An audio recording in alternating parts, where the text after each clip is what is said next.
സംഗീതം അത് ഭഗവാന് വേണ്ടിയിട്ട് ചെയ്യുന്ന ഒരു സാധനമാണ്, പൂജയുമായിട്ടൊക്കെ ബന്ധപ്പെട്ട ഒരു സാധനമാണ് സോപാന സംഗീതം. അപ്പോൾ അവിടുത്തെ ആ ദേവന് വേണ്ടിയിട്ട് ചെയ്യുന്ന ഒരു കാര്യമാണ് സോപാന സംഗീതം. അത് പുറത്താവുമ്പോഴോ, പുറത്തിപ്പോൾ ഇപ്പം ഈ ഒരു വേദിയിലാണെങ്കിൽ പോലും അതിന് പറയുന്ന പേരെന്താണ്? കൊട്ടിപ്പാടി സേവ. കണ്ടോ, ഇത്രയും സാധനമുണ്ട് അല്ലേ? ഇതെല്ലാം കൂടെ യോജിപ്പിക്കുമ്പോഴാണ് ഇടയ്ക്കാവുന്നത്. ഇത്രയും സംഭവങ്ങളുണ്ട്. അതെല്ലാം ഓരോ ഇതിനെയാണ് സൂചിപ്പിക്കുന്നത്. അതെല്ലാം കൂടെ സെറ്റാക്കി കഴിഞ്ഞാൽ നിലത്ത് വയ്ക്കാൻ പാടില്ല എന്ന് പറയും. കണ്ടിട്ടുണ്ടോ? തൂക്കിയായിടുന്ന ഇടയ്ക്ക് തറയിൽ വയ്ക്കുന്ന എവിടെയെങ്കിലും കണ്ടിട്ടുണ്ടോ? ഇല്ല. സെറ്റാക്കി കഴിഞ്ഞാൽ അത് തൂക്കിയിടും, നിലത്ത് വയ്ക്കാൻ പാടില്ല. അത്രയും പവിത്രമായിട്ടുള്ളൊരു വാദ്യമാണ് ഇടയ്ക്ക ആയിട്ടാണ് സങ്കല്പം. സൂര്യനും ചന്ദ്രനും. മനസ്സിലായോ? രണ്ട് വട്ടങ്ങളെ സൂര്യനും ചന്ദ്രനുമായിട്ടാണ് സങ്കല്പിക്കുന്നത്. അതേപോലെ തന്നെ നമ്മുടെ ഇത് കണ്ടോ, നല്ല അടിപൊളിയായിട്ടിരിക്കുന്നത് കണ്ടോ, ബോൾ പോലെ. അപ്പൊ ഇത് 64 എണ്ണം ഉണ്ട്. 64 ഇത് പൊടിപ്പെന്ന് പറയും, ഇതിനെ പറഞ്ഞാൽ പൊടിപ്പെന്ന് പറയും. ഇത് നൂലിൽ ചെയ്തെടുക്കുന്ന സാധനമാണ്.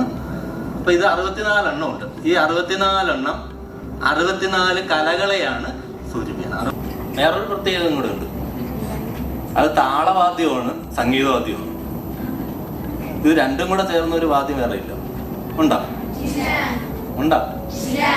താളവാദ്യം എന്ന് പറയുമ്പോ പഞ്ചവാദ്യത്തിനൊക്കെ ഉപയോഗിക്കും അല്ലേ? പഞ്ചവാദ്യമൊക്കെ അറിയാമോ? പഞ്ചവാദ്യം കേട്ടിട്ടുണ്ടോ? 5 പൂജ ഏതൊക്കെയെന്ന് അറിയണ്ടേ? വേണ്ടേ?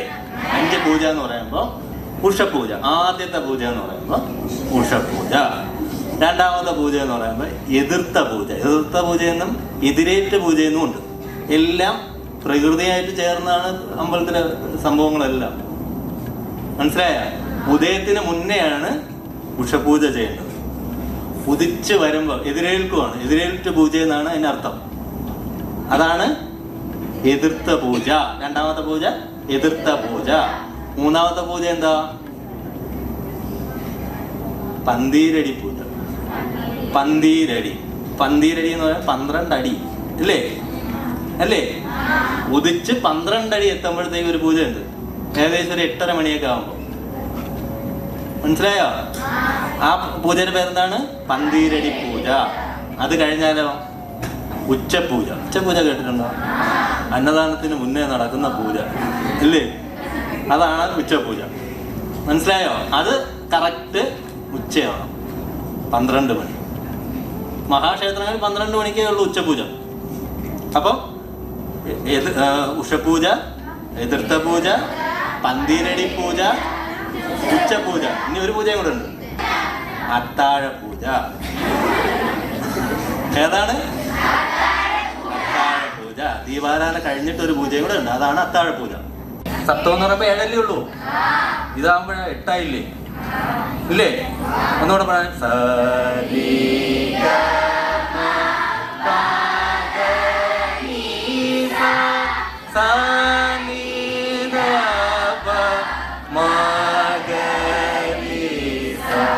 അല്ലേ? സോപാന സംഗീതം എന്ന് പറയുമ്പോൾ കേരളത്തിന്റെ തനത് സംഗീത ശൈലിയാണ്. അവിടെ പിന്നെ വേറെ ഒന്നുമില്ല. അക്ഷരങ്ങൾക്കാണ് പ്രാധാന്യം. അക്ഷരസ്ഫുടത കറക്റ്റ് ആയിരിക്കണം. മനസ്സിലായോ? നമ്മുടെ ഭക്തി മറ്റുള്ളവരിലേക്ക് എത്തിക്കുക എന്നുള്ളതാണ് സോപാന സംഗീതം കൊണ്ട് ഉദ്ദേശിക്കുന്നത് കേട്ടോ. കാതലായിട്ടുള്ള മനസ്സിലായോ? അതില് പിന്നെയും പ്രത്യേകത ഇല്ലേ? എന്താ ഇത് കണ്ടോ? ഇതിന്റെ നടുക്കായിട്ട് എന്തുണ്ട്? ഓളാണോ? നൂല് കണ്ടോ? ഇത് പശുവിന്റെ ആമാശയത്തില് പൊതിഞ്ഞിരിക്കുന്ന തോലാണ് കേട്ടോ. ഇത് വേറൊരു വാദ്യത്തിന് ഉപയോഗിക്കുന്നത്.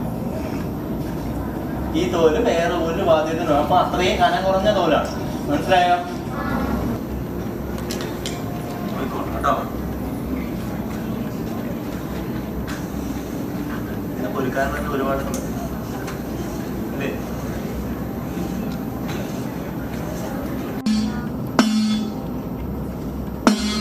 അപ്പൊ ഇടയ്ക്കേറെ ഗണപതി പാടാൻ ഞാൻ നോക്കട്ടെ കേട്ടോ. കിടതകിതേ കുത്തേൻ കിടതകിതേ കുത്തേൻ കിടതകിതേങ്കു തേങ്കു. കൊള്ളാല്ലേ? അതൊക്കെ കൊട്ടുന്നേനാ?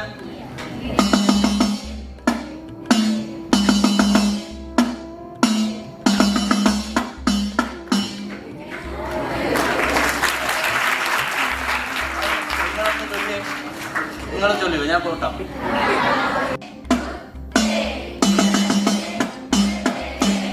അത് കഴിഞ്ഞു.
സൃഷ്ടിയിലെ